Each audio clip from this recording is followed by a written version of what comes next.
Welcome to another fascinating dive into science.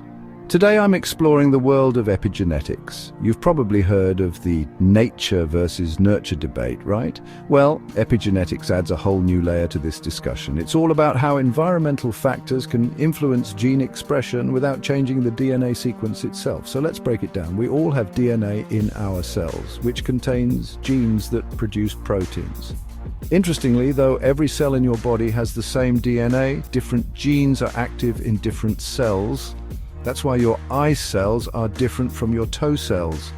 This is where epigenetics comes into play. Epigenetics refers to changes outside the DNA sequence that affect how genes are turned on or off.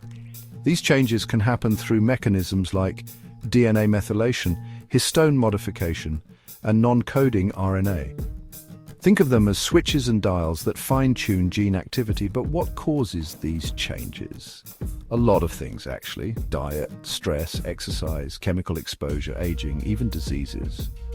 So your lifestyle choices can directly influence your genes, impacting your health in profound ways. Here's where it gets even more interesting. Some epigenetic changes can be passed down through generations.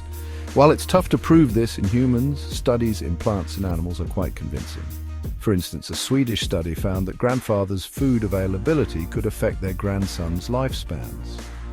And in mice, stress experienced by fathers led to depressive symptoms in their offspring and even their grand-offspring. Epigenetics also has implications for addiction, with ongoing research exploring how these changes might make some people more vulnerable to addiction. Plus, scientists are developing drugs targeting epigenetic changes, especially for cancer treatment, but these therapies are still in the early stages and come with challenges and side effects.